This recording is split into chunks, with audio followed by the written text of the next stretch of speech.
सोलापूर शहरातील बापूजी नगर येथील शासकीय समाज मंदिराचा बेकायदेशीरपणे चर्च म्हणून वापर करणं, परिसरात धार्मिक तेढ निर्माण करणं आणि हिंदू आरक्षणाचा गैरवापर करून शासकीय नोकरी लाटणाऱ्या सोलापूर महानगरपालिकेच्या आरोग्य विभागातील लिपिक दत्तात्रय कानेपागुल उर्फ येहान मार्क कानेपागुल याच्या कथित गैरकृत्यांची सखोल चौकशी करण्याचे आदेश पालिका आयुक्त डॉक्टर सचिन ओंबासे यांनी दिले आहेत। या संदर्भात आयुक्तांनी सामान्य प्रशासन विभागाच्या उपायुक्त सोनाली यादव यांना त्वरित अहवाल सादर करण्याचे लेखी आदेश दिलेत। या प्रकरणाबाबत हिंदू राष्ट्र सेना आणि हिंदू जनजागृती समिती पाठपुरावा करत आहे। या विषयाचं गांभीर्य लक्षात घेऊन सोलापूरचे माजी मंत्री आणि आमदार सुभाष देशमुख यांनी सोलापूर महापालिका आयुक्तांकडे या प्रकरणाची तातडीने चौकशी करण्याची मागणी केली होती। त्याला सकारात्मक प्रतिसाद मिळाला आहे। नमस्कार, मी सुनील घनवट, हिंदू जनजागृती समिती महाराष्ट्र आणि छत्तीसगड संघटक।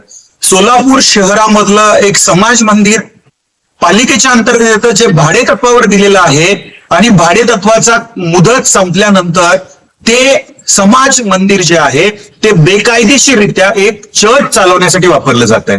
खरं तर समाज मंदिराचा उपयोग हा शैक्षणिक असेल, सामाजिक असेल, सांस्कृतिक कारणांसाठी झाला पाहिजे, परंतु पालिकेचेच कर्मचारी असलेले कानेपागुल दत्तात्रय नावाची व्यक्ती उर्फ येहान कानेपागुल हे मनपाचे सेवक आहेत, कर्मचारी आहेत आणि बाजूला त्यांनी बरोबर हे काम चालू असताना एक बेकायदेशीररित्या चर्चचा जो भाग आहे तो चालवतायत। त्या ठिकाणी त्या चर्चचं नाव आहे जीसस गॉस्पेल सोसायटी। या सोसायटीच्या अंतर्गत हे चर्च चालतं आहे आणि महत्वाचा भाग म्हणजे आज सरकारी नोकरीत असताना या दोन गोष्टी केल्या जात आहेत।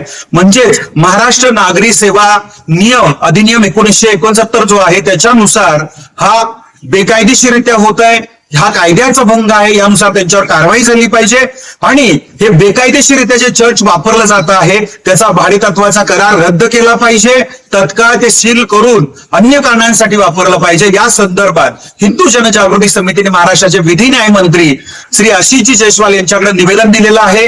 त्याचबरोबर सोलापूर जिल्ह्याचे आयुक्त जे आहेत सचिन ओंबासे यांच्याकडे निवेदन दिलेलं आहे।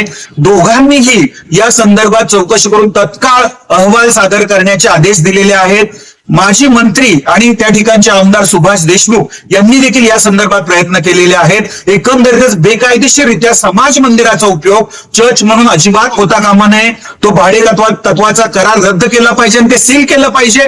या जे काही कानेपागुल नावाची व्यक्ती आहे जे गैरवर्तन करतात यांच्यावरती कारवाई झाली पाहिजे, बडतर्फ केलं पाहिजे, त्यांच्यावर फौजदारी गुन्हे दाखल झाले पाहिजे।